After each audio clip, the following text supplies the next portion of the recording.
move on to our last topic of episode 205.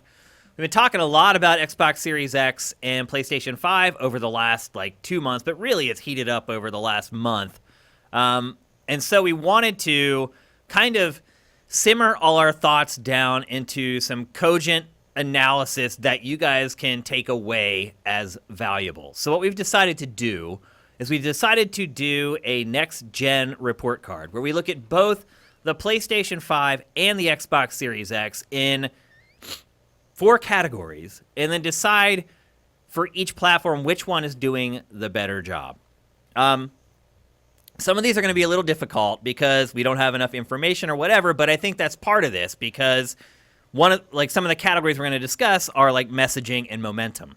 And I think that's important leading up to the launch of any product, not just a video game console. So some categories, I think one platform will have an advantage over the other and vice versa. So I think it'll all even out. And we'll try to figure out, as of right now, which of the 2 consoles we feel like is leading the next gen race. We're going to start off with tech. And because this is the easiest one, I believe. It's black and white in a lot of cases, although in this case, maybe it's black and gray instead of black and white. We have the Xbox Series X, which is just basically a raw horsepower beast that's just going to blunt force trauma its way through game code.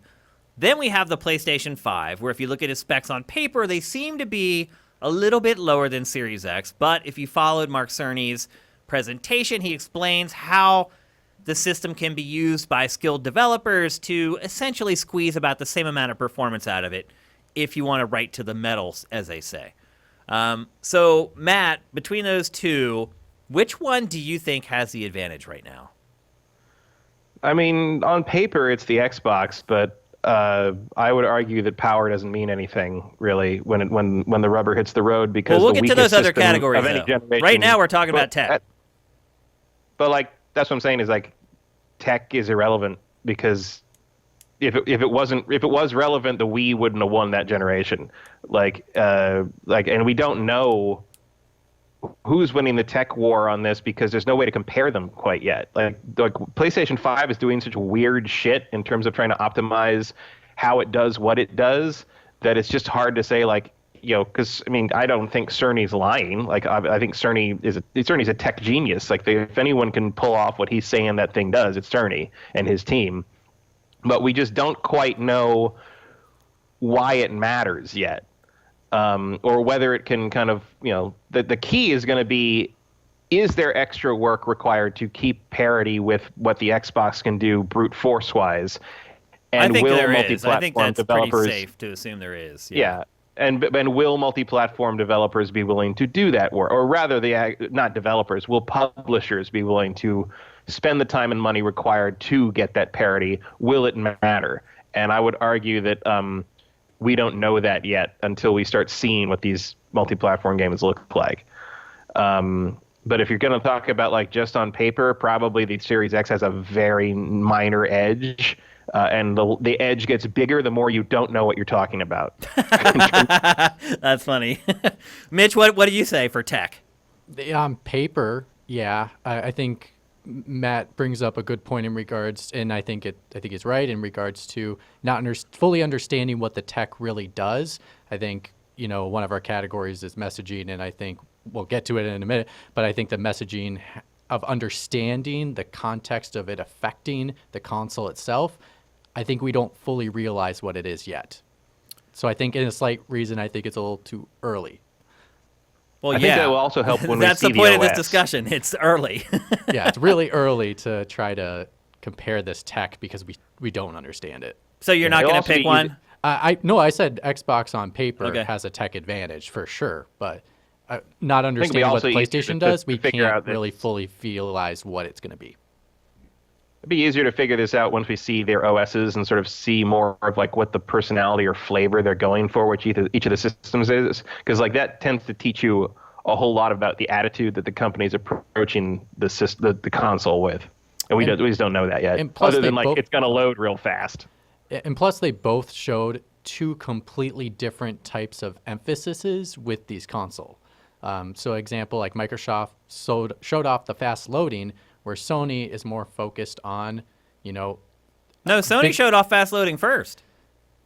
well, in secret. That's not. I don't know if that. I mean, there was a tech thing, but we don't know if that's legit in regards to, it wasn't. They didn't show it off in a conference, so they didn't say in regards to like how fast.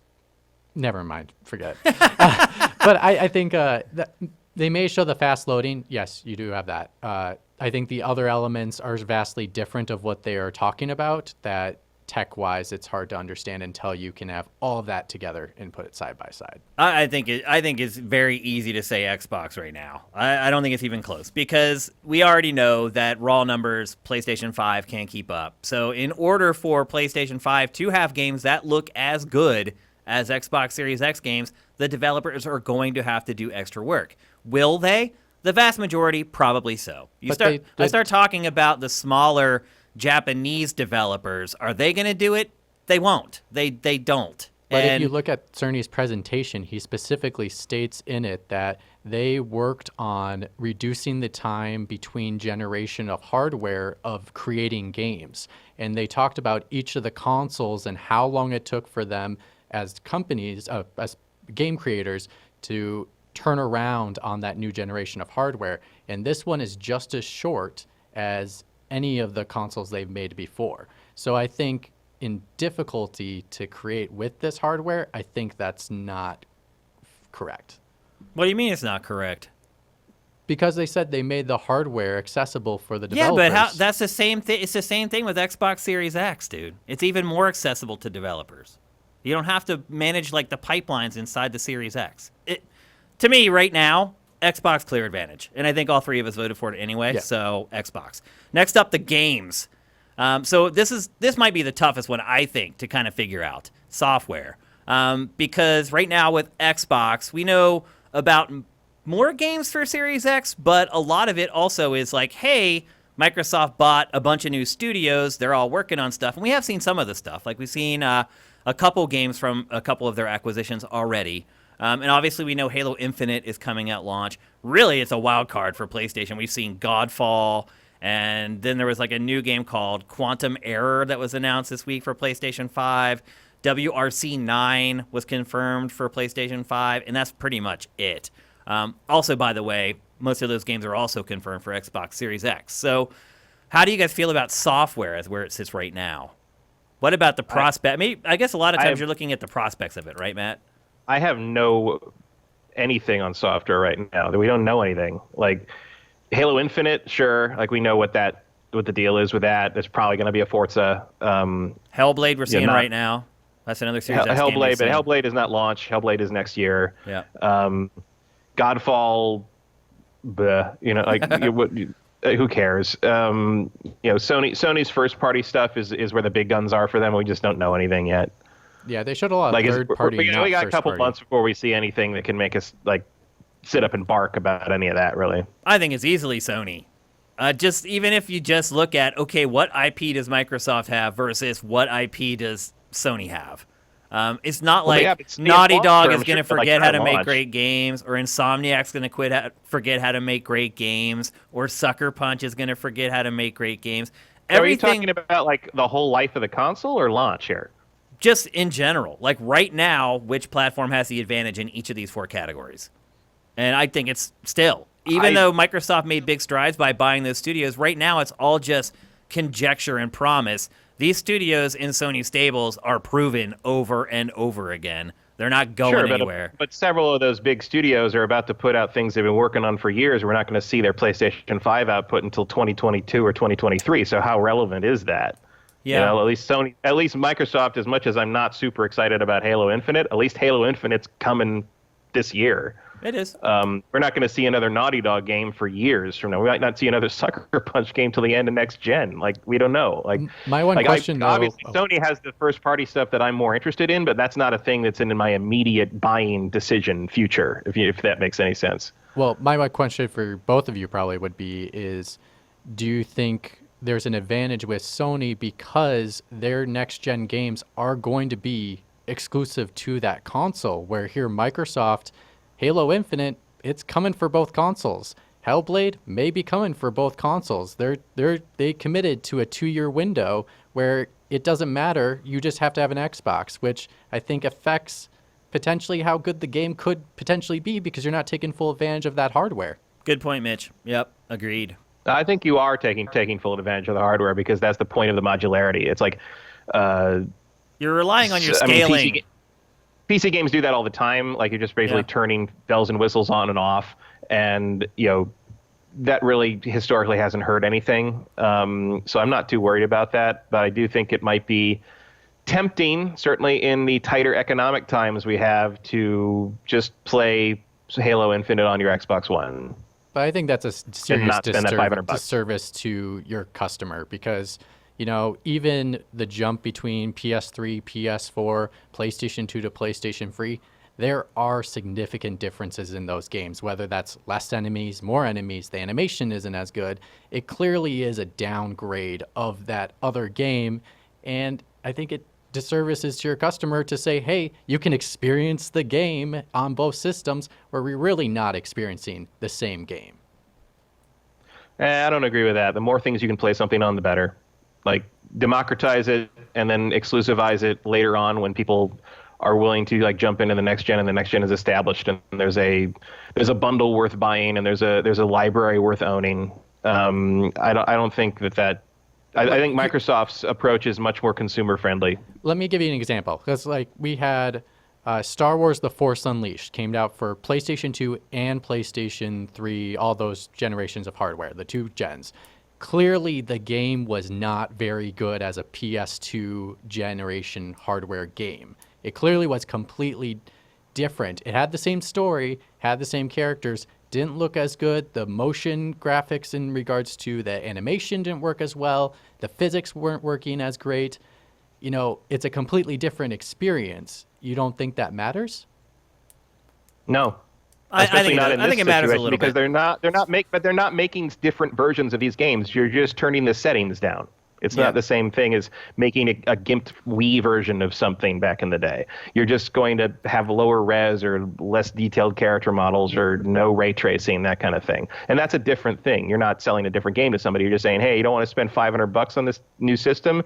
You can still play this game you want to play. And there's no downside to that except that you've decided to save some money and play something in a lesser capacity, which is the same decision people make on PC all the time when they decide not to throw however much money at the latest NVIDIA card. And it's fine. So you're not seeing it as the next gen is just only going to be a graphical difference between these two things. It's not going to be, the AI is going to be different and interact differently with the game and the levels. The level design. He's making a good point, Matt, that there's more to games than just graphics. Here's a dirty little secret about AI. AI hasn't changed in generations. It's just slightly different pathing, et cetera, et cetera. There is a chance that the rapid access of the hard drives on these new systems that Cerny described is going to lead to an ability to do something like that, or like he said, changing how level design is done. But that kind of stuff is not going to come into its own until a little later on, because launch games never do.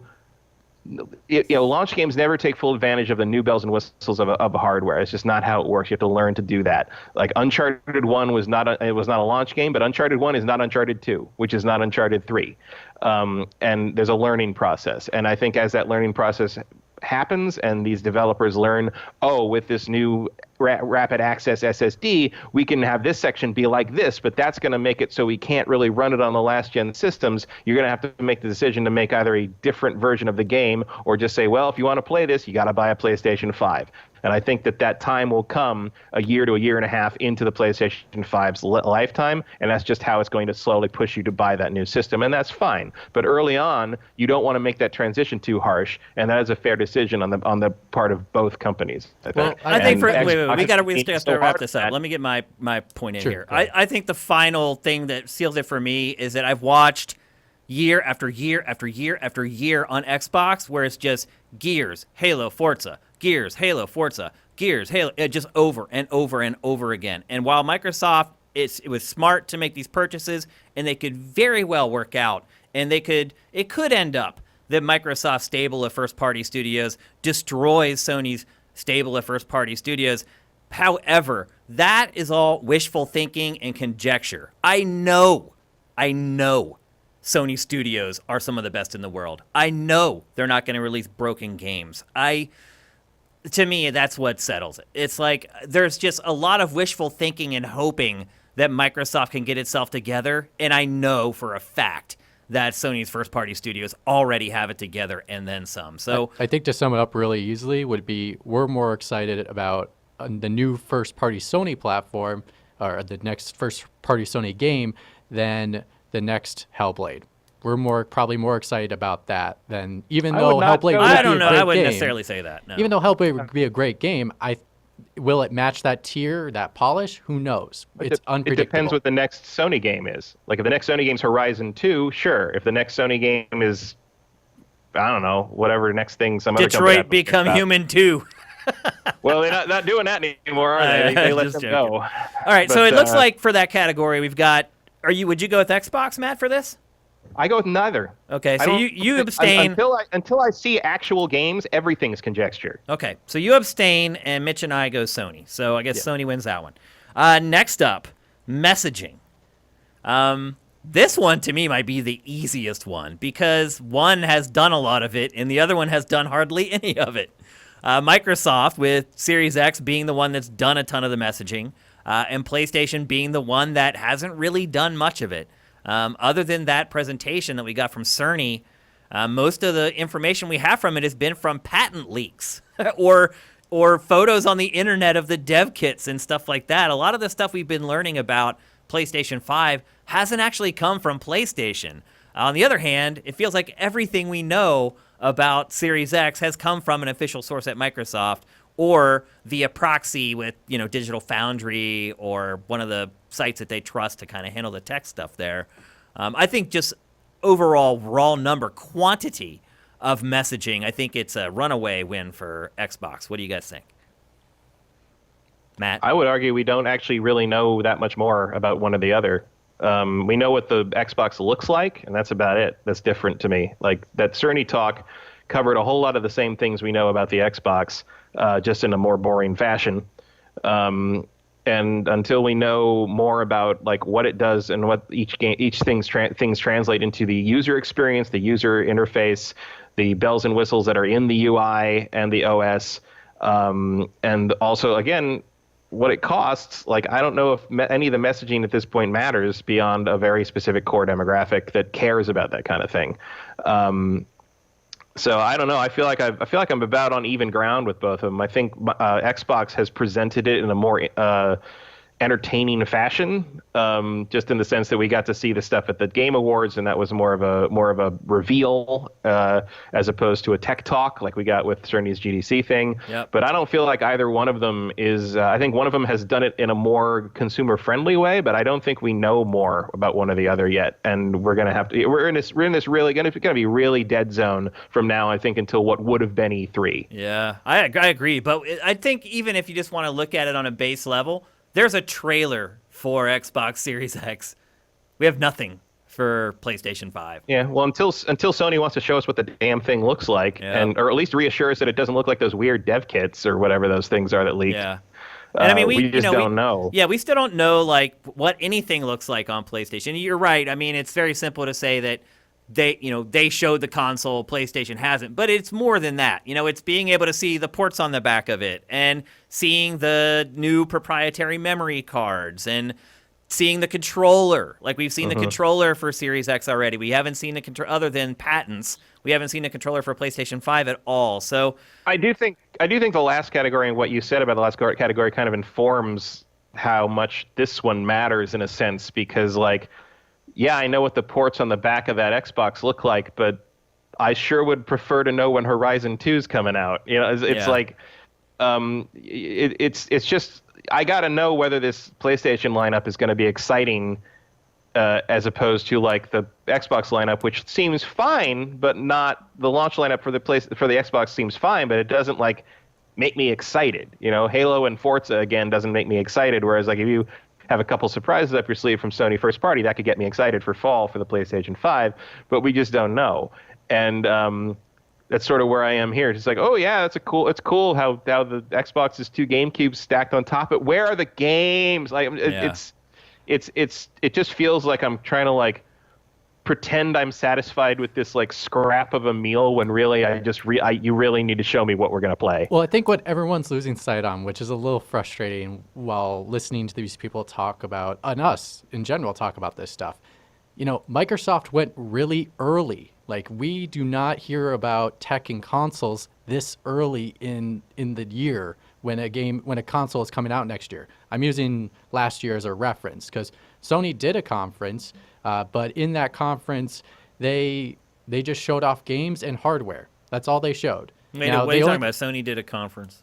Not last year, sorry. The last generation of hardware, the year of, they did one in March. They did a conference to show off the games. Well, they're following the exact same pattern as they did with PlayStation 4. And Microsoft decided to go early, and that changes things. That changes, because people now want the information sooner. And it's like, you're going to get this information, and then you got to sit on it for a long, long time. I think Sony is just trying to say, hey, get the information out, give ourselves a buffer window to ramp up that hype later, than to just release all this information in like Microsoft did in December.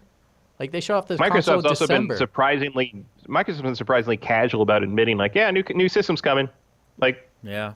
Well, even as much as a year ago, there was like, yeah, we got stuff coming. We got a new system coming. It's working on it. I mean, we knew about the two different versions last year. Yeah. That there was going to be Sony locked everything down, and we barely know there. I mean, Sony's like the friend that disappeared last year, and we don't know like what they're doing or where they went or if they're still living where they used to live, or like it's the difference in how both of them are approaching like this gen is striking.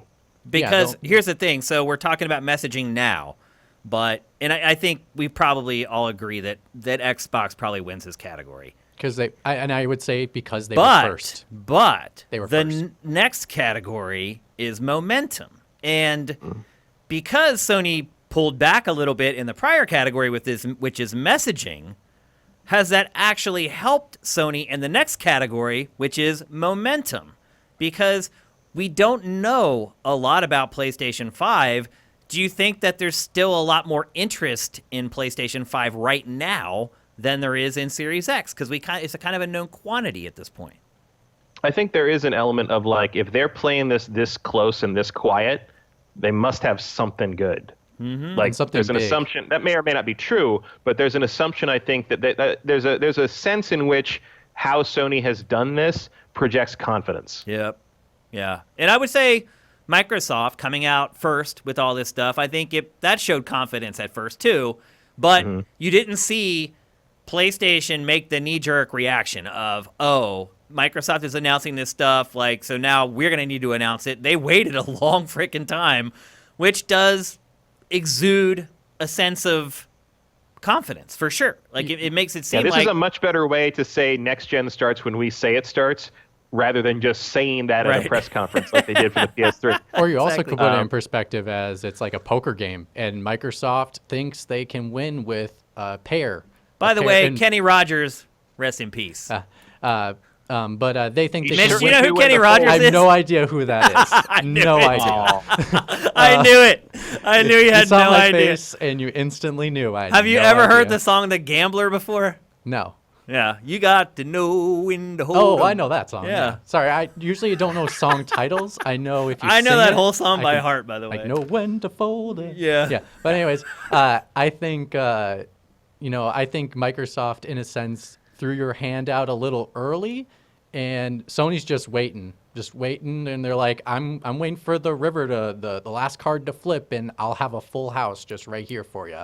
Like, there's confidence, like Matt said, in that quietness that really makes it seem as if they have something bigger to show, and they're just waiting for that opportune moment to undercut everything Microsoft is doing. And Microsoft is trying to play what they think is the long game, but I think Sony is probably playing a better long game right now because they don't have as much info. I do think Microsoft is going to need a stronger lineup to recapture the interest once all the cards are on the table, to continue Mitch's card playing metaphor. You really are going to have, like, there better be some stuff in there that makes my eyebrows go up more than Halo. And I know that Halo is supposed to be the 800-pound gorilla, but I really hope at this point Microsoft it's not anymore, I don't think. Yeah, Microsoft has to learn that that is not what that is anymore. You need to give me something that makes me go, ooh, exciting. And frankly, I'm willing to buy both consoles or like one or the other. Like I can go either way depending on what the launch lineup looks like. But right now, from what we know of Microsoft, if Sony decides to flip their cards over and that launch hand includes Horizon 2, good night Xbox for me. I think for a lot of people that would be the case. But, a lot of the casuals who only buy a couple games a year, I think they would disagree with us. I think they would say, oh, it's Halo. But maybe. I'm really curious. I don't know if any real study or kind of opinion polls have been done on like what kind of cachet Halo still pulls with the mainstream. I'd be very interested to find that out. Yeah. I don't know if Halo is the. I mean, it might be just for old dudes like us. Gorilla now, but like it's. Yeah. I think it holds more sway for older folks than, the influencers and the... And you could argue that the older folks are the ones that are going to be paying for the consoles. Yeah. Well, I think for me, it's also, like, the thing that made Halo the when I kids was don't a have kid $500. was that multiplayer. The Yeah. multiplayer was the thing. We didn't care about the campaign when we bought Halo 2 and Halo 3. We wanted to play multiplayer. Well, that's what my generation all cared about. We cared about drinking Mountain Dew and playing a shit ton of Halo multiplayer all night long, getting the hammer, smashing faces, all that kind of stuff. Slayer. Campaign exactly. Campaign meant nothing to us. And so I think when they tried to push the campaign as the big thing for the future of Halo, I think it turned people off. Well, the campaigns have just sucked since Halo 3. And it doesn't help they're not great, but they try to make problem. an emphasis of it. Yeah. And Yeah. I think that's the wrong messaging for that franchise, and it completely turned people off to the point where people don't want to go back. Well, the other thing is it was a pioneer. The wrong messaging. No, the thing is, it was a pioneer when it came out. Campaigns have been good. And it's not a pioneer anymore. When it came out, like, I had already been playing Star Siege Tribes on my PC with my Voodoo 2 card for like a year and a half or 2 years before Halo came out. Halo, to me, was like a step back from what I had been playing as a PC player. However, for console players who just came off a GoldenEye, it was a huge step forward. And it was really unlike anything else available on consoles at the time. And it had online play, all this stuff that console players are experiencing for the first time. The problem with Halo is as time went on, it wasn't unique anymore. And instead of just standing on the fact that it was the only thing in town, it now had to stand on the fact that it's the best thing in town. And it's very hard to be the best thing in town. Even if you have a ton of really talented people working on something, there's no guarantee. And so now you have so much more competition. I mean, honestly, Call of Duty killed Halo. It came in and was like, okay, we'll show you how to do multiplayer now. And that's exactly what they did. And that's why Halo lost its significance. It's not because of a campaign. They tried to make the pivot on that because they knew Call of Duty was going to eat their multiplayer lunch. But the problem was they did not manage to beat the campaign quality up to match it. Like, you could have made that turn. Like, they could have done that and said, like, oh, Halo is a single-player focused series now, co-op single-player kind of thing. Like, that's where we're going to focus. It's still multiplayer, but like we're going to really blow the doors off of this story-driven experience, and they just didn't. Yep. Yeah, they fell on their faces. It was just the whole thing turned out anemic with Halo 4, and they didn't get the mojo back for 5. Nope. And this is kind of the last shot, and I don't know where they're going to put the chief. This time. Here comes the chief to try to save the day. They haven't shown enough. Yeah. They need to show more, especially if they're showing the console this much. They should be showing Halo this much, because that doesn't change people's anticipation for the console. You gotta leave something. You still got another 10 months. Like, you can't just blow the whole thing out now. If this is their big anchor game, that would be the dumbest thing they could ever do. But they have to slowly build interest in this thing as it approaches launch. They already shown their cards. Like, Halo is going to be the thing to change your mind? Wait, you were just talking about Halo, how they needed to show more of Halo. Yeah, that's what you just said. They might as well show it now, because then they'll get buried later. No. Okay. So, momentum. My vote goes for PlayStation. Matt, how about you?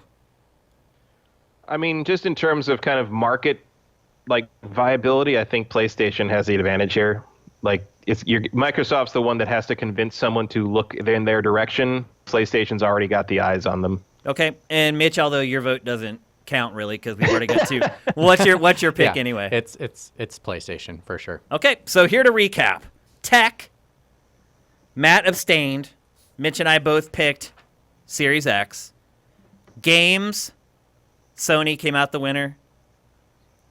Messaging, Xbox was determined the winner. And momentum, Sony was determined the winner. So of the 4 categories, they were split down the middle, 2-2. So there you go. We solved nothing in the last 20 minutes. We had fun doing it, though. So we solved the problem of making 20 more minutes of show. I do think that this is I think that's the right result, though. I think that is pretty kind of apparent of what's really going on with the next gen race right now. There's pros and cons for each one. And there's no easy answer between the two of them. And hopefully as time goes on, that becomes more clear. But I'm not 100% certain it's going to be.